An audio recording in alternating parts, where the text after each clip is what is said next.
राम के भाई भरत, जिन पर सबसे कम चर्चा होती है, सबसे कम भरत पर बोला गया है। लक्ष्मण उनके साथ 24 घंटे रहते हैं। शत्रुघ्न पर तो कम ही बोला गया है, भरत पर सबसे कम बोला गया है। सरस्वती ने देवताओं के कहने पर मंथरा की बुद्धि फेर दी। सरस्वती ने देवताओं के कहने पर कैकेयी की बुद्धि फेर दी। लेकिन जब भरत ने कहा कि मैं भैया को वापस लेने जा रहा हूं, तो देवताओं में खलबली मच गई। बोले यार अभी तो गया है ये, और इसको लेने ही चल दिया, और राम भावुक भी है, इसके प्रेम में वापस ना आ जाएं। तो देवताओं ने सरस्वती को कहा कि तुम जरा बात कर दो। तो क्या कहती है सरस्वती? देवताओं से कहती है कि 1000 आंखें होने के बाद भी जिसको सुमेरु ना दिखता हो, तुम मूर्ख हो क्या? मोसो कहत भरत मति फेरी, मुझसे कहते हो भरत की मति फेर दूं? दुनिया में किसी की भी बुद्धि भ्रष्ट कर सकती हूं, भरत की बुद्धि भ्रष्ट नहीं होती मेरे करने से।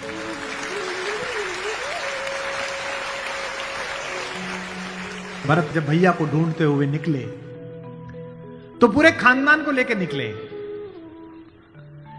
भरत ने कहा किसी की तो मान लेंगे, कौशल्या की मान लेंगे, ससुर को भी लेकर गए। जब पहली रात भरत वहीं रुके जहां राम रुके थे, भरद्वाज के आश्रम में। सुबह चलते समय भरत संकोच में थे, तो भरद्वाज ने कहा कि राजन, क्योंकि राजा हो चुके थे, आपके चेहरे पर संकोच है। तो भरत ने डरते हुए कहा कि महर्षि मैं डरा हुआ हूं, मेरी मां ने इतनी बदतमीजी की बात कर दी, मैं बाहर था। भरत को नहीं बताया गया था कि पिता दिवंगत हो गए, पता है आपको ये बात नहीं? भरत को संदेश भेजा गया था तो उसमें यह नहीं कहा गया था कि पिता एक्सपायर कर गए, यह कहा गया था कोई इमरजेंसी है, घर आओ। अयोध्या के बाहर नंदीग्राम में इनके पूर्वजों का एक मंदिर था, जहां इनके पूर्वजों की प्रतिमाएं लगी हुई थी, मानधाता की, दिलीप की, रघु की, अज की, नहुष की। वहां भरत रास्ते में रुके अपनी सेना के साथ पूजन करने के लिए, कि पूर्वजों का पूजन कर लूं, पुरखों का। पुरोहित ने हाथ में थाली दी, तो पहले इसका पूजन प्रथु, जो सबसे पहले जिनके कारण ये पृथ्वी कहलाती है, इनके घर के, फिर मानधाता का, फिर राजा बलि का जिन्होंने अपना मांस दे दिया था, रंतिदेव का। पूजन करते करते अज, रघु, दिलीप तक आए, और जैसे ही उन्होंने अगली मूर्ति देखी तो देखी पिताजी की मूर्ति। तेज तो थे ही, उन्होंने पुरोहित की तरफ देखा कि ये क्या? पुरोहित की आंख में आंसू, उसने कहा कि महाराज नहीं रहे, और भरत के हाथ से थाली छूट गई। भरत ने कहा मुझे किसी ने बताया क्यों नहीं कि पिताजी दिवंगत हो गए, क्या हुआ था? बोले राम को वनवास मिल गया। भैया को वनवास क्यों मिल गया? आपकी मां ने मांग लिया। भरत घोड़ा दौड़ाते हुए अयोध्या तक पहुंचे, रोते हुए। सोच के देखिए, भरत जैसा भाई, भ्रातृत्व में राम किसी का उदाहरण नहीं देते, लक्ष्मण का भी नहीं देते। जब हनुमान को गले लगाते हैं तो ये नहीं कहते कि तुम लक्ष्मण जैसे भैया हो मेरे, तुम मोहि प्रिय ही भरत संभाई। देना हुआ है जब कोई प्यारा उदाहरण, हमने दिया है सिर्फ तुम्हारा उदाहरण।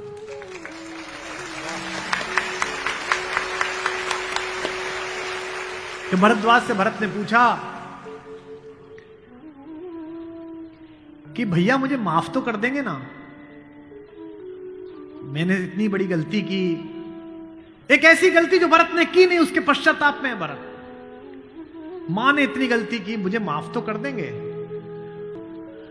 भरद्वाज ने कहा हे राजन, मुझे पता नहीं कि तुम्हारे बड़े भाई तुम्हें कितना प्रेम करते हैं या नहीं, लेकिन जब वो यहां से जा रहे थे और सुबह के समय उन्होंने गंगा पार करने के लिए पुरोहित को बुलाकर स्वस्ति वाचन का मंत्र किया, तो बड़े खुश थे, प्रसन्न थे कि मैं वनवास पे जा रहा हूं, चेहरे पे मुस्कुराहट थी। लेकिन पुरोहित ने हाथ में जल दिया, और जैसे ही पुरोहित के मंत्रों के बीच में निकला कि जम्बू द्वीपे भरत खंडे, और जैसे ही भरत सुना, राम के हाथ से जल गिर गया और वो जमीन पर गिर पड़े, और हाय भरत चिल्लाने लगे, इतना प्रेम तुम्हें राम करते हैं।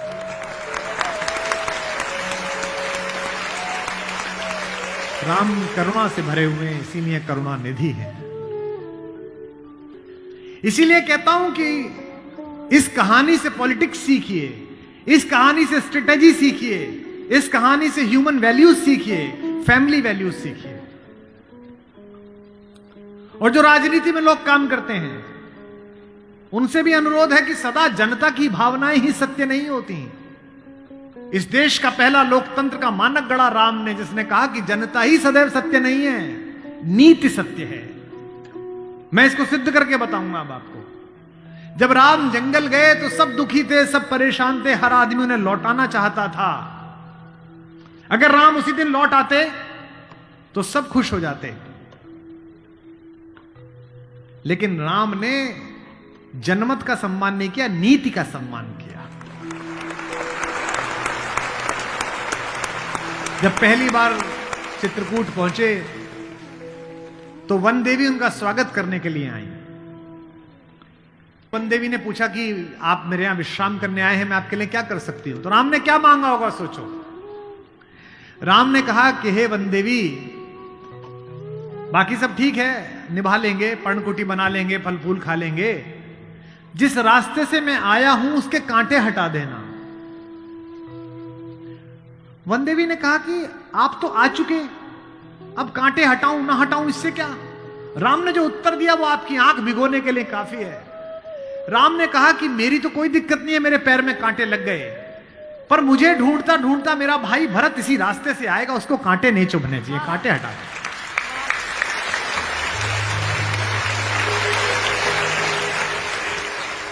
तो वन देवी को जिज्ञासा हुई। वन देवी ने कहा कि यथाज्ञा पयति महाराज, हे महाराज, आपने जो आज्ञा दी मैं कर दूंगी। एक छोटी सी मेरी जिज्ञासा है, क्या अयोध्या का राजा, अयोध्या की चतुरंगिणी सेनाओं का सेनापति, दशरथ का पुत्र, राम का छोटा भाई भरत इतना नाजुक है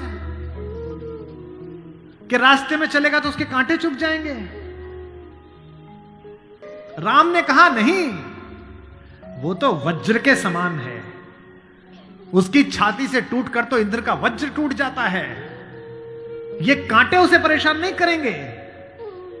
वन देवी ने कहा फिर क्यों हटा दूं?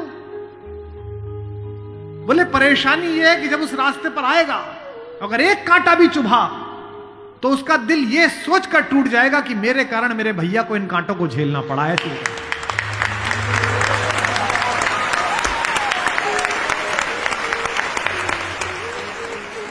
बिना चप्पलों के भरत चले, और जब चले तो भाई मृदु भूमि सकुच मन मन ही, भूमि भी संकोच से भर गई।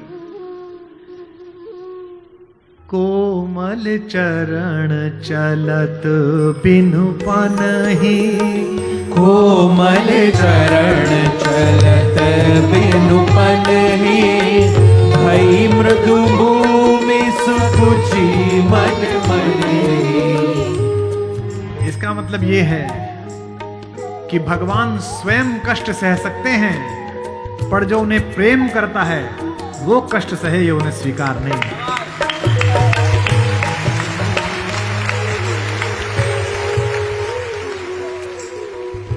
चित्रकूट में रात्रि का समय है, चांदनी खिली हुई है, चंद्रमा निकला हुआ है। ये वो पल था जहां से राम की कहानी पलट सकती थी।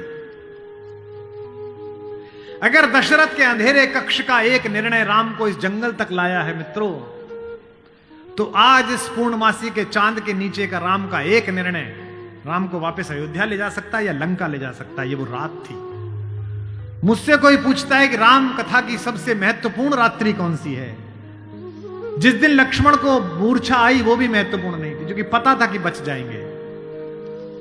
जिस दिन सीता का अपहरण हुआ वो रात्रि भी महत्वपूर्ण नहीं थी, यही रात महत्वपूर्ण थी, यही रात अंतिम, यही रात भारी, जिसमें भरत, शत्रुघ्न, तीनों माताएं, गुरु वशिष्ठ, ससुर साहब, सास, सब आए हैं कि बस राम लौट चलो।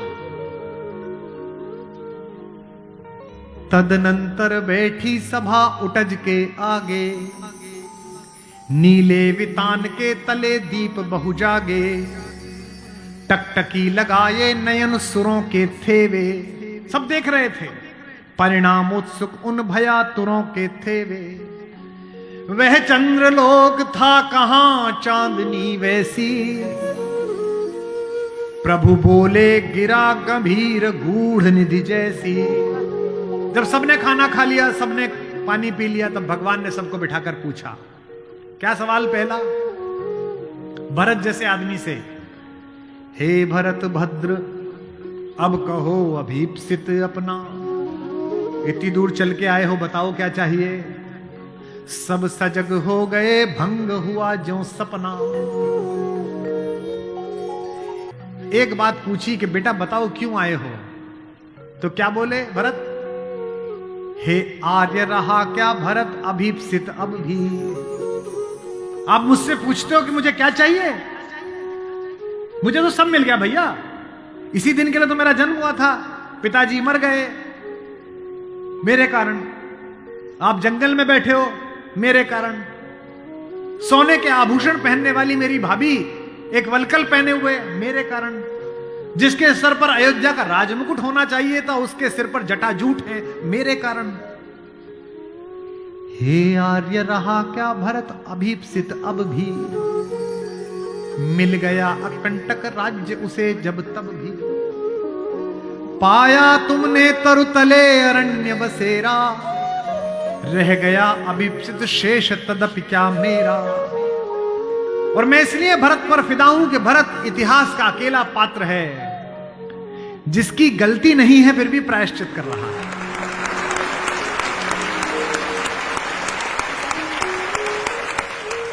भरत अकेले हैं जिनकी कोई गलती नहीं है, उनकी मां की गलती है और वो प्रायश्चित कर रहे हैं।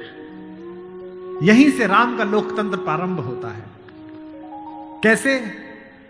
पूरी अयोध्या सोचती है कि कैकेयी अपराधिन है। राम उस रात दो काम करते हैं।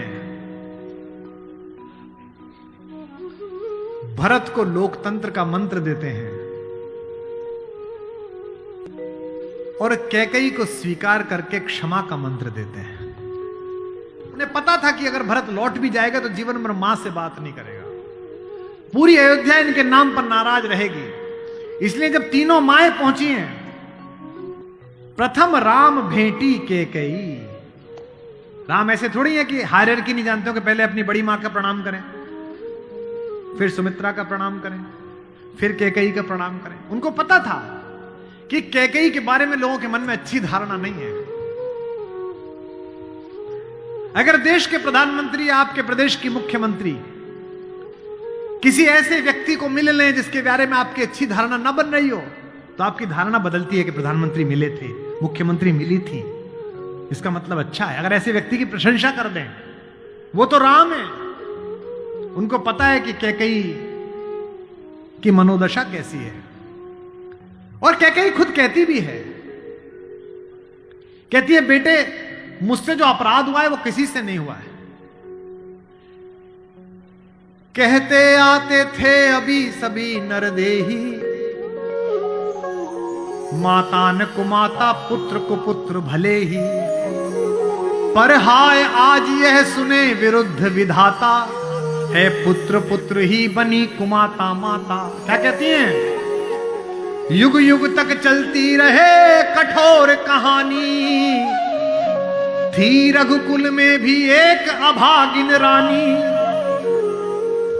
थूके मुझ पर त्रैलोक्य भले ही थूके, जो कोई कह सके कहे क्यों चूके। लेकिन एक बात मांगती हूं राम तेरे दरबार में, छीने न भरत का किंतु मातृपद मुझसे, रे राम दुहाई करूं और क्या तुझसे।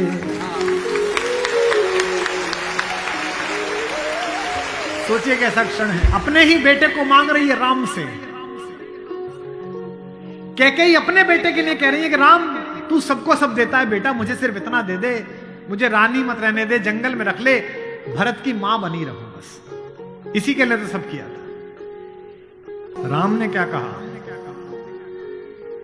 हे अम्ब, ओ मेरी मां, हे अम्ब तुम्हारा राम जानता है सब। इस कारण वह कुछ खेद मानता है कब। फिर राम को याद दिलाया। कैकेयी ने कहा, बेटा तुझे याद है तू आधी रात उठ के भाग जाता था मेरा सपना देख के। कौशल्या से कहता कि मां मैंने छोटी मां का सपना देखा है, मुझे छोटी मां के पास छोड़ के आओ।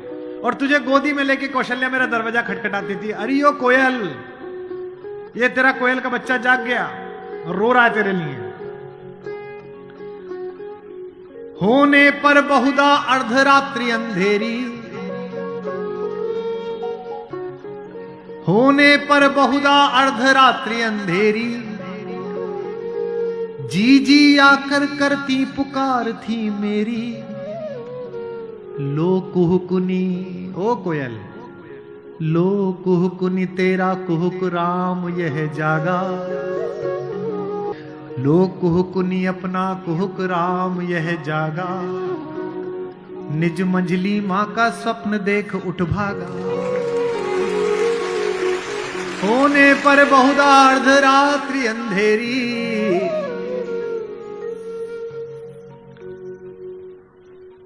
राम ने क्या कहा, मैं वही राम तू वही कैकेयी मेरी। कि 100 बार धन्य वह एक लाल की माई। कौन?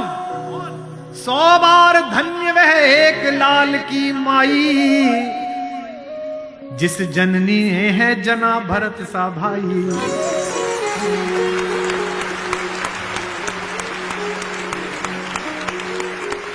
पागल सी प्रभु के साथ सभा चिल्लाई। 100 बार धन्य वह एक लाल की माई। 100 बार धन्य वह एक लाल की माई। 100 बार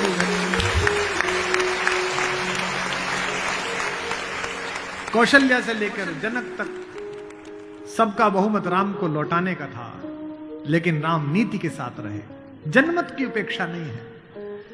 भरत जैसा भाई पाना, लक्ष्मण जैसा भाई पाना, कैसे कैसे चरित्र हैं भाई। एक भरत की पत्नी है मांडवी, उनका जिक्र नहीं होता। एक हमारी मां और है उर्मिला, उसका जिक्र नहीं होता। उर्मिला का कलेजा देखिए, मांडवी का कलेजा देखिए। जिस दिन लौटने के बाद भरत ने राज्य संभाल लिया, भाई की पादुकाएं रखकर सिंहासन पर, कौशल्या जाग रही थी। उन्होंने देखा कि ऊपर कोई घूम रहा है, कोई छाया घूम रही है महल में, अंतःपुर में। तो वो ऊपर गई तो देखा मांडवी घूम रही थी, भरत की पत्नी। तो कौशल्या ने पूछा कि बेटा तू सोई नहीं? उसने कहा हां मां मैं अभी जाग रही हूं। भरत सो गया होगा बेटा, तो उसके कक्ष में चली जा। तो कौशल्या से मांडवी ने कहा कि मां वो तो है ही नहीं यहां, कहां गया?